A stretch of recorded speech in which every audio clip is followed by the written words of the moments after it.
The Ofsted inspector is coming. Are you ready for their questions? Don't worry, take a deep breath. In today's video, I'm going to walk you through the most common questions Ofsted asks during the pre-registration visit, and more importantly, how to answer them with confidence. By the end, you'll not only know what to expect, you might even impress the inspector too. So if you're feeling nervous about your Ofsted registration interview, stick around, I've got your back. Plus, I'll share you some personal stories that will hopefully help ease the tension too. But before we get into that, welcome to the channel.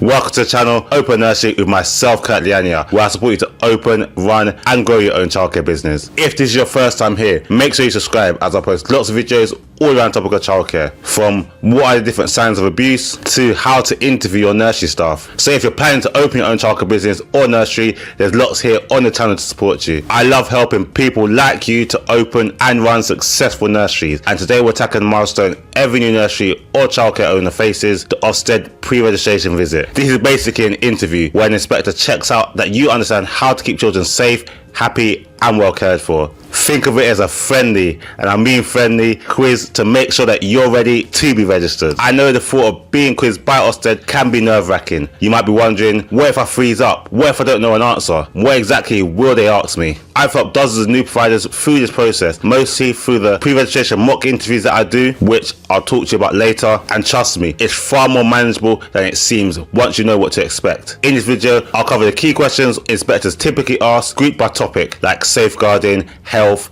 learning, etc., and give you tips on how to answer them. I'll also share some personal anecdotes from my experience and my clients' experiences, including the tricky safeguarding scenarios and how to handle them. We'll keep it conversational, and by the end, you should hopefully feel prepared, reassured, and maybe even empowered to ace that visit. And a quick note, while I'll mention a lot of questions, you likely won't be asked absolutely everything that we cover. Every inspector is a bit different, but if you can answer the ones in this video, you'll be in fantastic shape no matter what. So let's dive in. If there's one area you must nail, it's safeguarding. Ofsted will always ask several questions to ensure that you know how to keep children safe from harm. They might start broadly and then go into scenarios. Here are some typical questions and how to handle them. Firstly, what does safeguarding children mean to you? This is often an opening question. A good answer involves mentioning that safeguarding means protecting children from harm, ensuring their health and development aren't impaired, and making sure they grow up with safe and effective care. In short, it's everything we do to keep children safe and well. Show that you understand it's not just about obvious abuse, but also general well-being. Mention that it includes things like child protection from abuse, but also safety in a setting, preventing accidents, etc. Essentially, it's your overarching duty. What will you need to get from parents before you start caring for a child, and how will you keep it confidential? From this question, they'll want to see that you know about registration forms, child records, and privacy. You should answer that you'll gather key information like the child's full details, emergency contacts, medical info, dietary needs, allergies, developmental info, who can collect the child, and other things like that. And you'll keep this in a secure file or database, which is only accessible to those who need it, helping you to comply with GDPR. This shows you respect confidentiality and understand the importance of accurate records. How will you keep children safe indoors, outdoors, and on outings? And how will you help them become independent whilst keeping themselves safe? This covers risk assessment and supervision. You can say, indoors, I will ensure dangerous items are out of reach, furniture secured, and generally child-proofing the environment. Outdoors, you might say that you'll secure the play area, check gates and locks, and watch out for hazards like removing broken toys, supervising climbing frames. On outings, you could say that you'll do risk assessments, plan the route, carry a first aid kit, emergency contacts, do head counts, and maybe use high-vis vests. Emphasize always about maintaining proper ratios and supervisions. For helping children become independent safely, mention teaching them safety rules like not running outside, holding hands across the street, giving them little responsibilities under supervision, and gradually helping them to learn to manage risk. For example, using child safe scissors with guidance. This shows you balance safety with learning and allowing children to take their own risks. Now, safeguarding scenarios. These are the ones people fear, but let's break them down. The inspector might give you a hypothetical situation to test how you respond to signs of abuse or danger. Remember this structure for any safeguarding scenario. This is something I made up, and it's something I regularly teach to help you to answer all safeguarding questions effectively. Firstly, identify the issue. So for example, if you know the issue is about FGM, state that you're aware that this could potentially be a sign of FGM. Then note the signs. Say why you think it could be FGM. Then Talk about other signs you might be looking out for. Explain your procedure, example, what actions you'll take. Say who you report it to and how you support the child and the family if appropriate. And always end by saying if you have any immediate concerns about the child that you will report it to the police. So let's go through a couple examples. Scenario 1, signs of abuse or neglect. They might ask, what are possible signs of a child abuse or neglect? What would you do if you suspected a child was being abused? First, list a few key signs of the different types of abuse. For example, under physical abuse, you might see unexplained bruises, burns, or a child flinches or is afraid of going home. Of neglect, you might see that a child is consistently dirty, very hungry, inappropriately dressed for weather, or has untreated health issues. For emotional abuse, you might notice extreme behaviour, so for example, being very aggressive or being withdrawn, a lack of attachment, or the child might say negative things about themselves that sound like adult words. For sexual abuse, they might show knowledge or talk about sexual topics inappropriate for their age. You might notice genital soreness or trying to avoid a specific person. After listing some signs of abuse, you don't have to cover every single one, just show that you know some red flags. Say what you'll do. So for example, I will take any signs seriously, I'll carefully record my observations, what I saw, heard, dates and times, and mention the reason why you're doing this is because having accurate notes is important. If you feel it will cause more harm, state that you would not confront the parent or abuser yourself to avoid tipping them off or making things worse, and always mention that you report concerns to the appropriate authorities. As a new provider, that typically means calling your local children's safeguarding board to help report suspicious abuse. And obviously, as I mentioned, if a child was in immediate danger, you would call the police. Also mention that you would form your designated safeguarding lead if you have staff, which might be you as the owner or the manager. Essentially show you know the chain. Observe, record, report to safeguarding professionals. Show that you know who to contact, so as I said, the local safeguarding children's board or partnership or MASH in some areas. If you're a childminder or small nursery, you yourself would ring them. If you had a manager, you'd tell the manager or DSL and they'd report. You might say, I won't keep it a secret. I know I must share the information with safeguarding authorities for the child's protection. They may ask you, what would you do if a child asks you not to disclose this information? Where you simply say that you won't keep it a secret,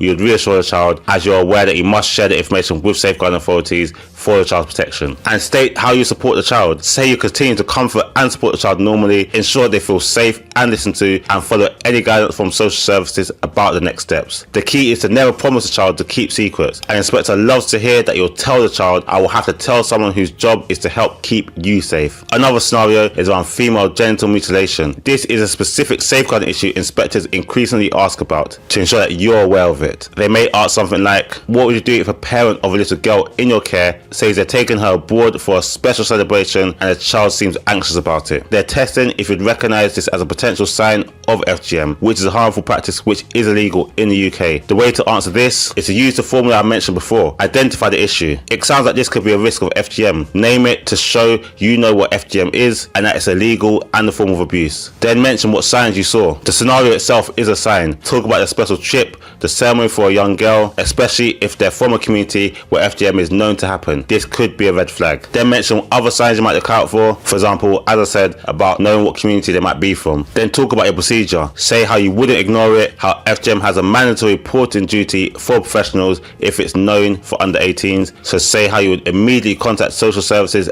and the police if you thought this is an immediate serious harm. Explain how you would handle it sensitively but firmly, likely informing the authorities without alerting the family until advice is given to prevent the child being taken out of reach. Remember to record everything that you're aware of, the dates and what was said and what information you know. Then mention who you would report to, your local safeguarding children's board, or if you think that FGM is likely to happen very soon, then to the police, as FGM is a crime. And remember to mention how you support the child and the family. Acknowledge it's a culturally sensitive issue, but the child's safety comes first. You will ensure the child is kept safe, which could potentially mean not leaving them with the parent if possible until authorities say so. And after authorities are involved, you might provide the family with information on why FGM is illegal. This is usually handled by social services. Your main job is to raise the alarm and protect the child, but you should also be aware of your responsibility to support the child and the family. If you outline it like that, identify FGM and the signs, say you'd act urgently and report, the inspector will be nodding with approval. They want to see that you won't hesitate in a life or death or permanent harm situation. Another scenario is an allegation against you or your staff. They may ask, what would you do if an allegation was made that you or your staff member harmed a child. This is about your complaints and safeguarding procedure.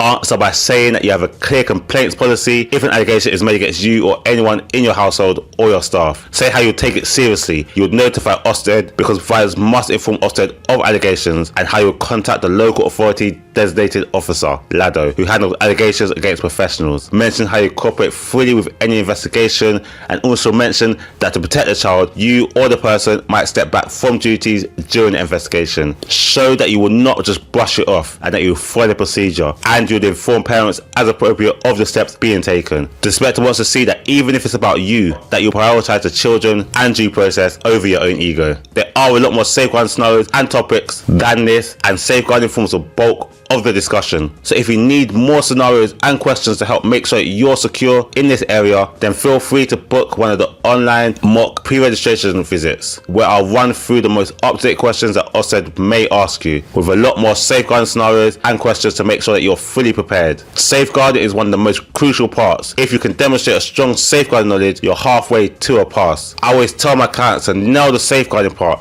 and the rest will feel much easier. Next up, Ofsted will ask how you keep children healthy and safe in a more day-to-day sense. Expect questions about first aid, illness, medication, food, and safety practice. Here's what to be ready for. Have you completed the pediatric first aid course? What would you do if a child arrived with an injury or became ill during the day? And how would you store and administer medication? They are checking that you're prepared for accidents and health issues, so you should definitely have or be booked onto a 12-hour pediatric first aid course. Say yes and mention any certification. If a child arrived with an injury, say how you'd record the details of the injury, however you record accidents and injuries, and ask parents what happened, both to understand if any safeguarding concern and to have on record. If it seems suspicious, it ties back to safeguarding, which you covered. If a child becomes ill, mention how you might isolate a child from others if it's possibly infectious, and keep them comfortable, and call their parents to collect them. If it's a serious illness like difficulty breathing, a high fever, broken bone, for example, say how you wouldn't hesitate to seek medical attention or taking them to A&E as needed, and then informing parents. For administered medication, mention how you have a written medicine policy. Medicines that prescribed ones will be kept in a safe and secure place out of reach of children, like in a high cupboard or locked box in the fridge for ones needing refrigerating. Say how you'd only give medication with parents' written permission, except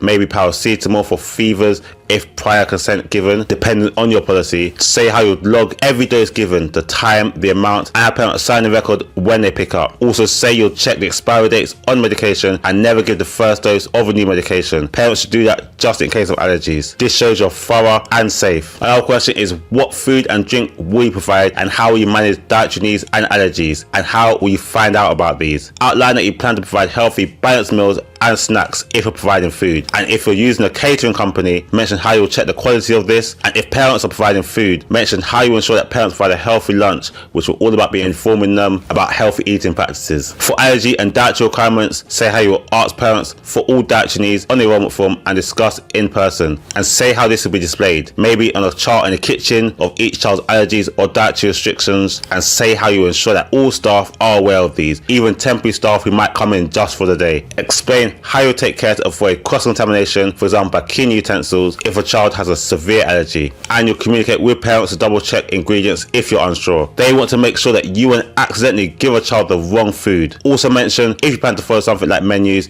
in advance, and how you'd educate children about healthy eating. This ties in to some of the next questions. How you promote healthy eating and the importance of exercise and fresh air for children. They might slip this in because promoting health is part of the EYFS. A good answer will include you mention how you involve children in fun activities about healthy foods, like tasting different fruits, maybe growing vegetables, or doing a food rainbow chart. Say how you encourage children to drink water and make mealtimes positive. For exercise and fresh air, you'll take children outdoor daily, weather permitted, to do things like running, climbing, riding trikes, and going on nature walks. Show enthusiasm around this topic. Say how excited you are to get children to do things like music, movement sessions, toddler yoga, or dancing games indoors if you can't go out. The idea is you understand children shouldn't be cooped up. They need active play for health. Mention fresh air and outdoor learning benefits, even if you don't have an outside area. That covers all bases. If If you have visitors on your setting while children are present, how will you ensure children are safe, and what if a visitor is smoking or using their phone? This tests your understanding of not leaving children alone with unchecked people and modelling good behaviour. So any visitors, like someone that's potentially coming to do work in the building or a prospective parent,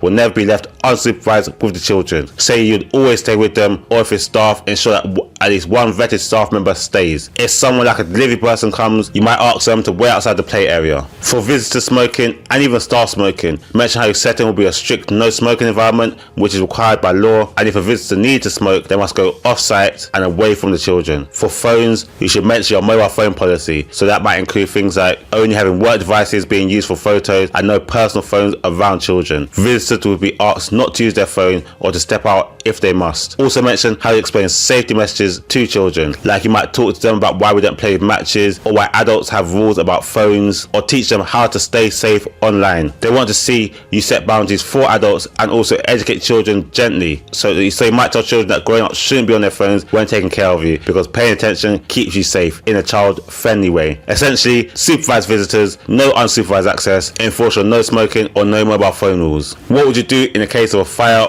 or emergency evacuation? This might come under safety. Talk about your fire evacuation plan. Describe it. If the fire alarm goes off or you detect the fire, say how you gather the children, use your escape routes or exits, and take the attendance register and phone with you if safe to do so. Say where you'd meet, so the assembly point, and how you call emergency services. Talk about how you'll practice fire drills with the children regularly so they know what to do in that scenario. For prevention of fires, talk about no smoking on site, checking your electricals, for example getting pat tested, and having smoke alarms and extinguishers. The inspector loves to hear that you've thought this through. If you're in a home setting, mention how you have smoke alarms and a fire blanket in your kitchen and you know your escape path. How you meet the space requirements and consider any special needs, like if a child has a physical disability. They may ask if your premises is suitable. Space requirements in the EYFS are specified. For example, 3.5 meters squared for under 2s, 2.5 meters squared for every 2-year-old, and 2.3 meters squared for 3 to 5-year-olds. If you know these, you can mention them. If not exact, just say I've measured my setting and will ensure I only take the number of children that fits a legal indoor space criteria. Say how you also have a safe outdoor area or access to one for play. For special needs, if a child has one, say how you make reasonable adjustments to your setting to adapt for that child, which could mean rearranging furniture for wheelchair access, providing adaptive equipment, or working with the parent and occupational therapist to make sure the environment is accessible as possible. So for example, we had a child in our setting who had impaired vision. We worked with occupational therapists who said that we should keep the environments the same. So for example, not moving tables, not moving chairs, so whenever he was in, he knew where everything was. Basically, you need to show that you have an inclusive mindset. You'll be willing to make reasonable adjustments so that every child feels included and safe in your space. That covers a lot of the health and safety. Remember, show that you're proactive and prepared. You don't wait for accidents, you plan to prevent them, but you're ready to act if they happen. Mention documentation like accident forms, medication forms, risk assessments will also signal that you're organized. For instance, if they don't explicitly ask about risk assessments earlier, you could volunteer. I will maintain a risk assessment for my setting and for outings, updating it regularly and after any incident. This might answer a question they were going to ask, and inspectors appreciate when you preempt them with good info, as long as you don't ramble off topic. The next topic is people. Ofsted needs to ensure that any adult around the children is suitable and that you have enough people or capacity to care for the children properly. Expect questions like, what vetting procedures will you use when recruiting staff or assistants? If you plan to hire staff, say I'll follow safe recruitment practices. That means interviewing properly, checking references from previous employers, verifying any qualifications, and crucially obtaining an enhanced DBS check for anyone working with the children. Also mention how you would not take anyone on the barred list and check their identity and right to work. If applicable, mention doing overseas police checks if someone lived abroad. Basically, so that you won't just hire anyone off the street. You'll make sure they're safe and suitable. If you're a childminder with an assistant, the same applies. DBS for the assistant, make sure they're trained or at least briefed on safeguarding and first aid. And the question says,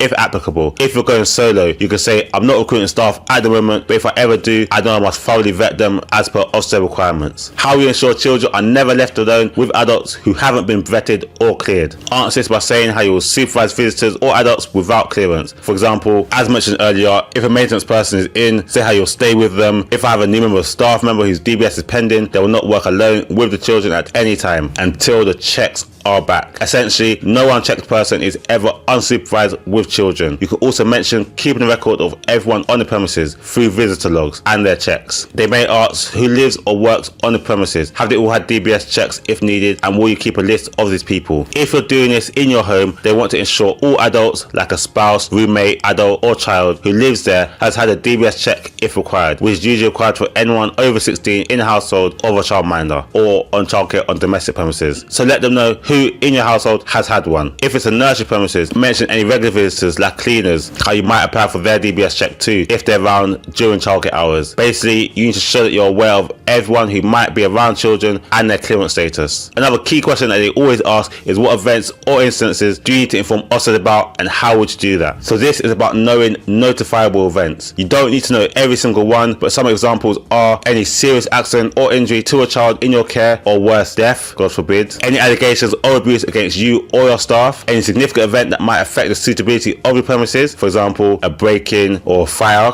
or if you yourself get something like a serious illness or end up bankrupt if you're the registered provider. Basically, any big events. You let them know you're aware of your duty to inform Ofsted of significant events and how long you have to do so. So you let Ofsted know you would inform them within 14 days, which is your legal requirement, but mention that you wouldn't wait these 14 days, that you would inform them immediately or as soon as possible. Also mention how changes like a change of address, anyone new moving into the household, or any changes to your registration details, that you'll let them know too. The question might specifically expect serious illnesses, deaths, allegations of abuse, or any other significant events. Say how you notify Ofsted and follow their notification procedures, usually through their serious instance form and within the required time frame. Another question they may ask is what experience and qualifications do you and your staff have in childcare? If you're a childminder, they may ask when will you complete your training? This is a straightforward question. It's a question you can brag about yourself a bit. You can mention how you have X amount of years of experience working in nurseries or with children and what qualifications you completed. So for example, level 3 childcare, any safeguarding qualifications, first aid qualifications, anything you have. This is where you sell yourself. If you're brand new or you've never worked in childcare before, you can mention any relevant qualification you might have done. So for example, your pediatric first aid, food hygiene, etc. Or you might have done some qualifications through your local authority. Or just talk about your research that you've done in setting up, like learning about EYFS. Essentially list what makes you qualified. If you plan to hire staff, mention I will ensure any staff have the appropriate qualifications. So for example, the number of people they have level 3, level 2, etc. And talk about the qualifications of your manager and their requirement to have 2 years experience of working within a nursery. Before registration, as an owner, as long as you show a willingness to train, there's no actual qualifications that you need. If you're a childminder, they might specifically want to know you've done your childminder training course, which is required for pre-registration, so say when or that it's been done. What adult to child ratios will you apply for your setting and how will you maintain them? Know your ratios. For a nursery, under 2s is 1 to 3, 2-year-olds is 1 to 5, and 3 to 4 is 1 to 8, unless you have a staff member with QTS or equivalent where your 3 to 5 ratios increases to 1 to 13. If you're a childminder, you can have maximum 6 under 8s, of which 3 can be under 5 and usually only 1 under 1. It can get technical, but try to state the basics relevant to you. They'll want to know how you maintain staff ratios during times like lunch breaks or if a staff member calls in sick. This is where you talk about bank staff and ensuring staff schedules mean that you're always within ratios. Showing a plan for maintaining ratios is important. They want to be sure that you won't, for example, accept 4 babies with just 1 member of staff, which is a big no-no. Maintaining ratios means planning and possibly saying no to extra children. Demonstrate that you understand that. So that covers people and staffing. You can see a pattern. Show you're responsible, you have a plan and will follow regulations. If you demonstrate that, the inspector will likely be happy knowing that you know what you're doing when it comes to vetting and ratios. Ofsted also cares about how you manage children's behaviour and include all children. They often ask about discipline, behaviour and working with diverse needs, like children with different languages or cultures. Be prepared for questions like how you manage children's behaviour, how will you agree this with parents, and do you have a written policy around this? They're checking that you know how to use positive behaviour management. Answer, I will manage behaviour in an age appropriate positive way. This means using techniques like praise and encouragement for good behaviour, setting clear boundaries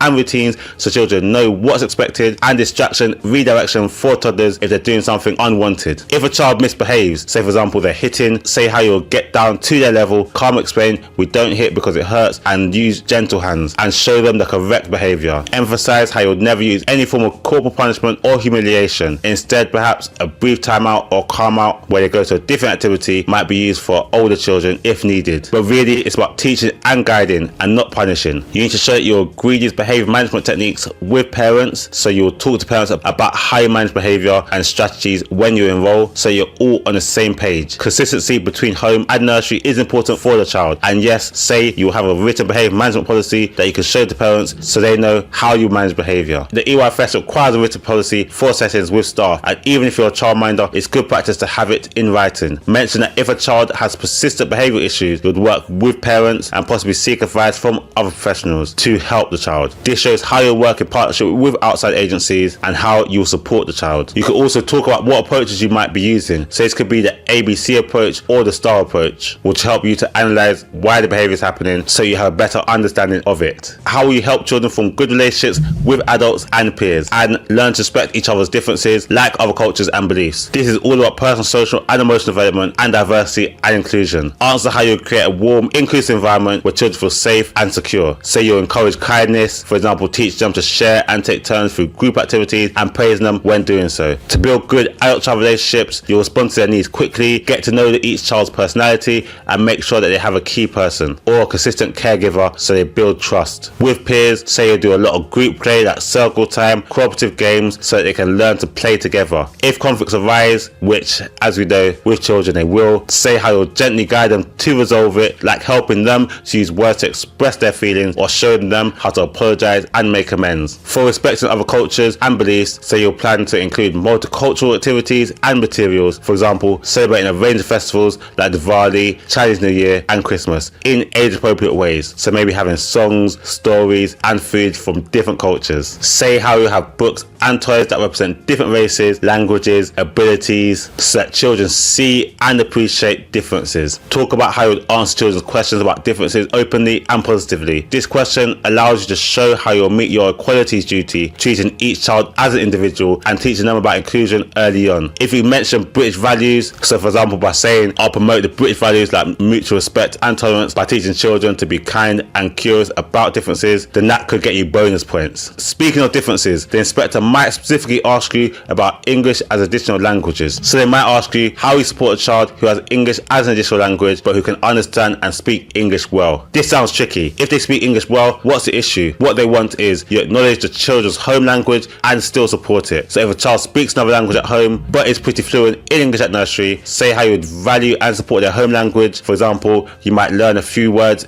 in their language like hello and thank you to use with them, which shows respect and can be comforting. Mention how you encourage the child to teach them some words or share aspects of their culture if they're comfortable. Essentially, if they seem fine, I wouldn't ignore their background. Ensure communication with parents is clear. Maybe the parent speaks less English. And mention how you provide books and stories in different languages if available, and perhaps involve cultural elements from their background in the setting. The key is to show you won't say, oh they're fine, I'll treat them like an English only child, but that you'll acknowledge and celebrate their bilingualism. They may also ask how you support a child and their family who has very little understanding of English. This is a tougher scenario. Children and parents who speak maybe only a few words of English. Answer how you would use visual aids and non-verbal communication with the child. So for example, gestures, pictures, and maybe picture cards for common things like toilet, drink, food, and emotions. Say how you might create a visual routine chart so the child can see through pictures what's happening now and what's happening next. This helps to reduce their anxiety. And also mention how you might learn keywords in the child's language. So for example, milk, toilet or sleep. This is so that you can communicate to them and they can communicate to you their basic needs. Talk about how you might buddy them with another child who can show them around. And for the family, mention how you be patient and use translation tools if needed, like Google Translate, to help communicate important information. Say how you might provide any written information translated into their own language. Talk about how you use friendly body language and communicate with warmth and gestures. If needed, talk about how you'd seek support from the local authority. So for example, some areas have bilingual support workers or translation services.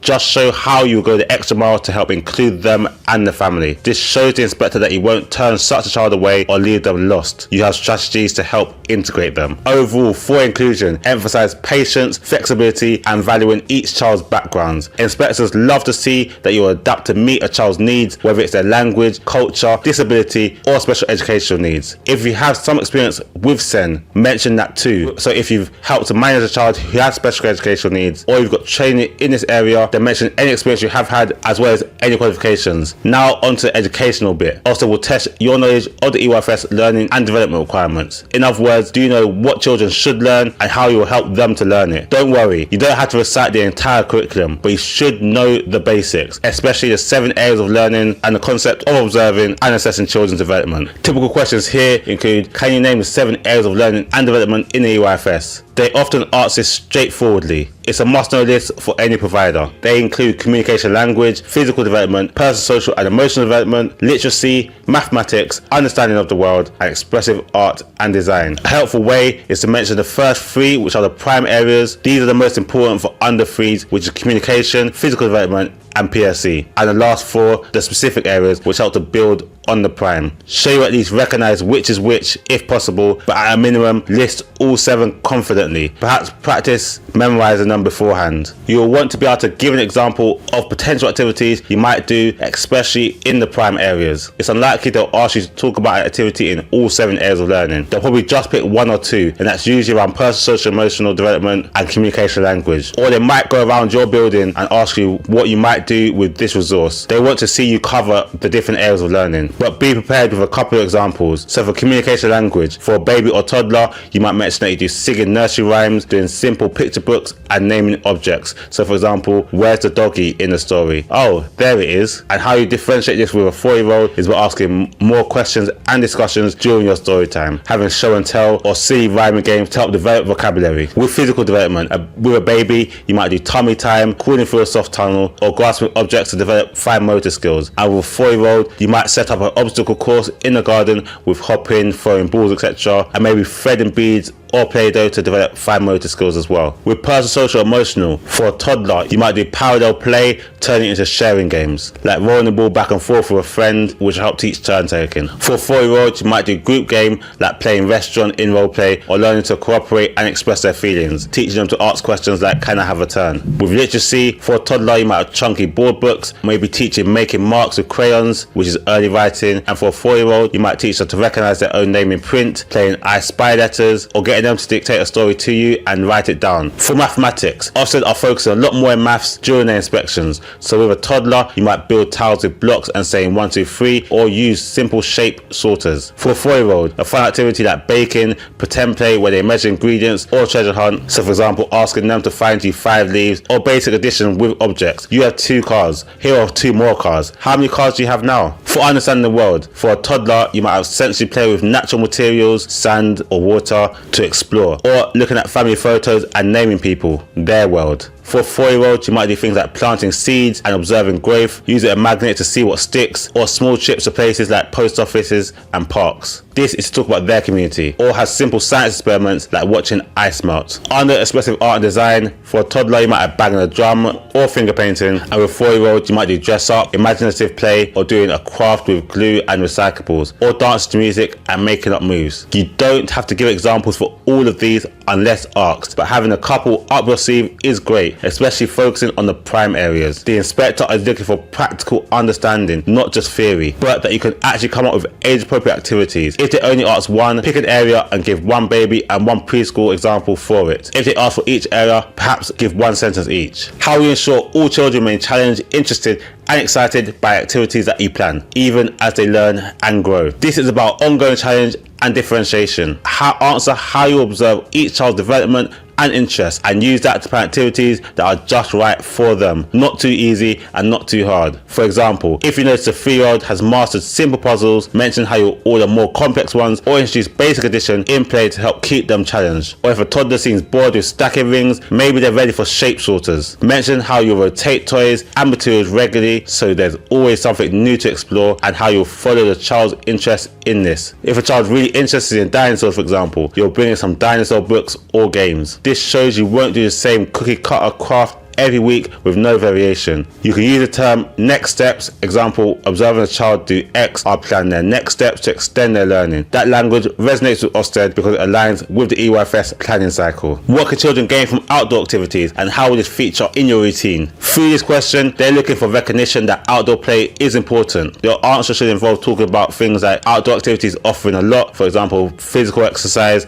fresh air, which is good for health, opportunities to explore nature like bug hunting, weather, seasons, and different sensory experiences like running on grass versus walking indoors. It also allows for bigger movements like climbing, jumping, which can help develop gross motor skills and confidence. Say how you plan to go outside every day if possible, even if it's a short time, because you understand its values. This assures them that you won't keep the children inside all day, even if you have limited outdoor space. Mention about trips to parks or outdoor walks. How you promote children's enjoyment of books and early reading. Ofsted love literacy. Mention how you will have a cozy book area and a good selection of children's books. You'll read to children every day using exciting voices and asking questions to keep them engaged. If you can visit libraries, talk to them about how you will plan trips for this. Speak about how you encourage children to handle books and to help build familiarity with them. For older preschoolers, talk about how you might introduce phonics in a playful way, like initial sounds of their names and simple rhymes, and ensure books are linked to their interests. Show you're enthusiastic about reading, because if you are, the kids will be too. How will you observe and record children's development? How will you use those records for the benefit of the child, and what will you share with parents? This addresses assessment. Ofsted wants to see how you follow the observe, assess and plan cycle. A good answer is you will observe children as they play, making notes either written or mental about what they can do, what they enjoy, and anything that they're struggling with. Keeping a simple learning journey or folder for each child where you record their milestone or significant steps, maybe with photos or examples of artwork. And mention how you use these observations to help plan. For instance, if you see a child is fascinated by counting cars, I'll plan more counting games. Also identify if they're meeting expected development or if they might need extra support. So if something concerns you, say how you plan to help and possibly track it more closely. Sharing this information with parents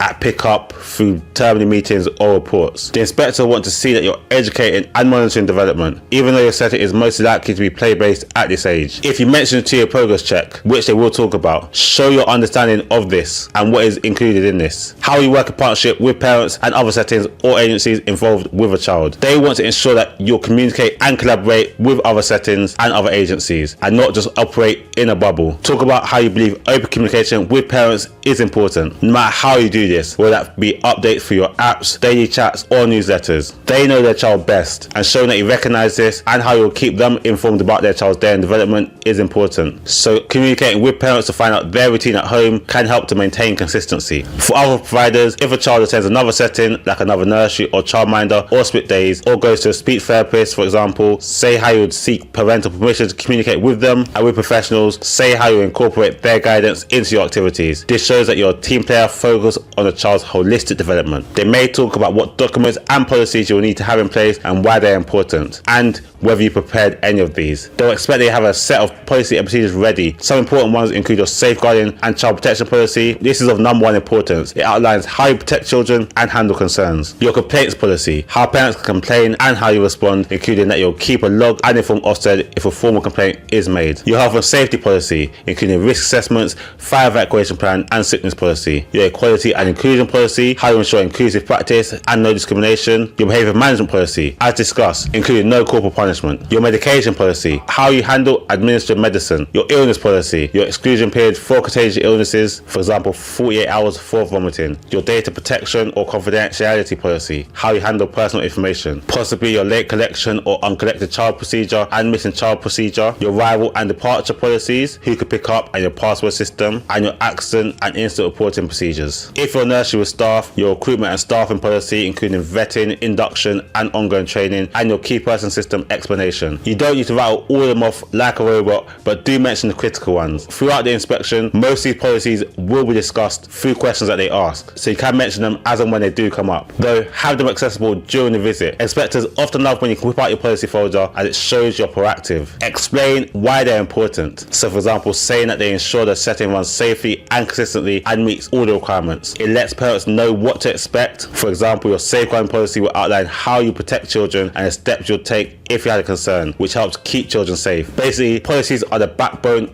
of a well-run setting. If you have them, proudly show them and show that you're prepared. If you're still in the process of creating your policy and procedures, don't worry, I have some example templates that you can use on my website, which I'll post in the description, so feel free to check it out after the video. How will you evaluate the success of activities you plan and know that children are making progress? And what evidence will you gather to show parents their child's achievements? This loops into the observation and assessment bit. To evaluate activities, you need to reflect how the children engaged. Did they enjoy it? Did they learn something? Was it too easy or too hard. You might say after a certain period that you will review what went well and what you might change next time. That's evaluation. For knowing children are progressing, this will be through your ongoing observations and maybe doing termly reports or summaries. If you use any development trackers or EYFS developmental milestones, mention them. So say how you're aware of developmental milestones and you'll notice when a child moves from saying, for example, single words to speaking in sentences. That will tell you that they're progressing in communication. And for evidence for parents, if you're using apps, say how you'll be using this, or if you have your own learning journey with observations, photos, or even examples of the artwork or mark making, say how you'll show this to parents. Mention how you might do occasional assessment reports like a 2-year check or summary in the summer that you share with parents. So that's the learning and development area. Essentially, you need to show that you know the EYFS areas of learning, that you'll plan age-appropriate activities across those areas, that you'll observe and assess children's progress, you'll plan next steps so they keep learning, that you value outdoor play and books, and you'll document and share all of this with parents. Now you might be thinking, this is a lot to remember, and it is. But remember, you likely know most of this because you care about children and you have been preparing. It's just about articulating it clearly to inspectors. Practice talking it through with a friend or even to your mirror. It helps, trust me. If you want to book a mock inspection preparation visit with myself, then stick around to the end or go straight to the description where you can find a link to book this. Before we wrap up with a conclusion, I want to offer some encouragement and tips for the day of your Ofsted visit because mindset matters. Firstly, be organised. Have your paperwork ready, your ID, any course certificates, DBS information and the policy documents that we discussed. Where you can quickly show something the inspector asks for, it builds confidence in both you and the inspector. For example, if they say, do you have a complaints record set up? You can pull out the prepared blank complaints log. Seeing your preparation can lead them to skip some questions because they see you've got some systems in place. It's okay not to know everything. If the inspector asks something and you generally draw a blank or are unsure, it's better to admit you'll seek guidance than to make up the wrong answer. For example, if they ask about a specific safeguarding protocol you're not sure on, you could say, I believe I'll do X, but if I was unsure, I would immediately check the government's guidelines or consult the local safeguarding children's board to make sure I handle it correctly. This shows you're responsible enough to find out correctly rather than guess. Inspectors actually appreciate honesty and the willingness to learn. Next,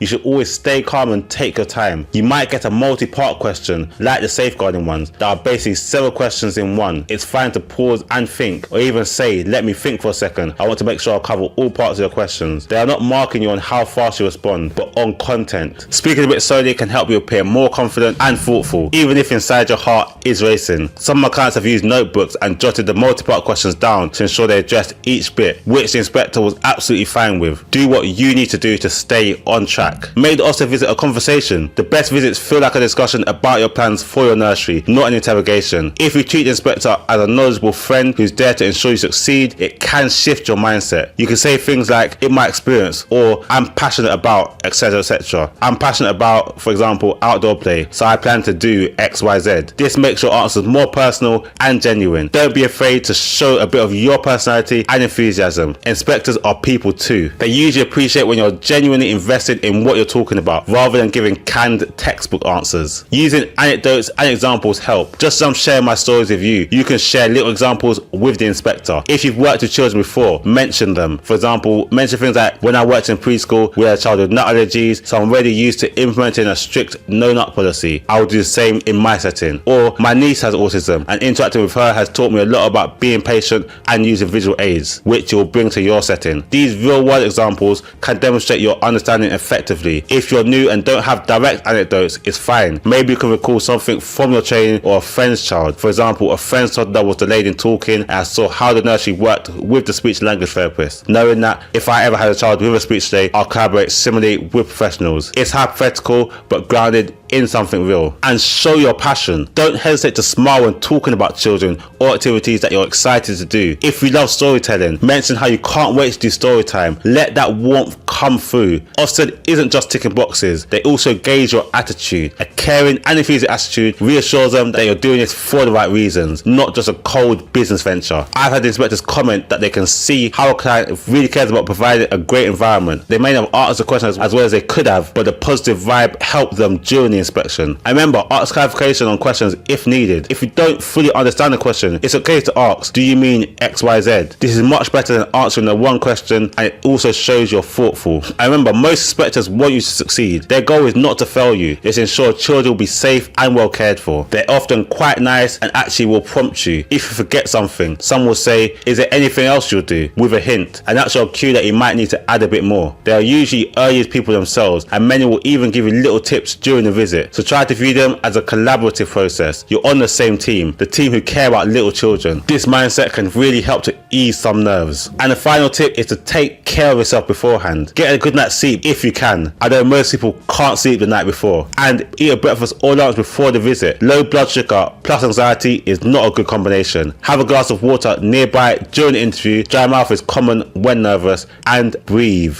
Literally. Remember to breathe deeply a few times, especially when you sit down to start the interview. It sends a signal to your brain to calm down. Alright, that's my pep talk section. Now let's conclude and get you ready to really ace that visit. We've covered a lot of ground, from safeguarding scenarios about FGM and abuse, to health and safety must-dos, to how to talk about the EYFS curriculum and work with parents. Well done for sticking with me through this. It shows your dedication to getting this right. The bottom line, if you prepare using the guidance in this video, you're going to walk into the Ofsted visit with much more confidence. You know what they like to ask and how to frame your answers, and more importantly, you understand why they ask these things, because they want to see every child in your care will be safe, loved and learning. Remember, you're not expected to be perfect, just prepared and passionate. Show them that and you'll do great. Before you go, here's my call to action. If you found this video helpful, please give it a thumbs up so more people can discover it. Subscribe to the channel How to Open Nursery UK for more in-depth guides and honest talks about running a nursery. I've got plenty of experiences and stories to share with you that can help you on your journey. And if you're preparing for your Ofsted visit and still have questions, drop them in the comment section below. I love reading your questions and I do my best to answer every single one. Also, share your own experiences. Have you had your registration visit already? What did the inspector ask you? Your story might help someone else. And finally, if you have an Ofsted registration visit coming up and you want someone to help test you and make sure you're answering the questions well, then book my unique service, the Ofsted pre-registration mock interview. Here we go through the questions that Ofsted ask through my experience of working with many people and helping many people to pass their Ofsted registration visit. Everyone who's used this service before their Ofsted registration visit has passed first time. And even one client who had failed previously twice on her own and was on her final chance used this and passed the next time with flying colours. So if you want to be confident in passing your Ofsted registration visit, feel free to book the service, which you'll find coming up on the screen or in the description, titled the mock pre-registration visit. Here we'll go through more of the questions that Ofsted ask and I'll see whether your answers need defining. Plus, if you want more preparation, get a general list of questions that Ofsted ask in the description, available for just $1.99. But just remember, you've got this. I'm excited for you as you take this big step towards opening your nursery. Picture that day when you get your Ofsted certificate and you officially can start. It's going to make all this preparation time and money spent worth it. So stay positive, keep learning and keep your passion for childcare at the heart of it all. Thank you so much for watching and spending your time with me today. Again, if you found it useful, make sure you hit that like button, and if you haven't subscribed yet, make sure you subscribe and join our community of like-minded nursery starters. We're all here to support each other. So good luck with your visit. If you want that extra support, click the link that's on the screen now. And remember, I'm here to support you. Go and show Ofsted how amazing you are, and I'm sure we'll speak again soon. God bless.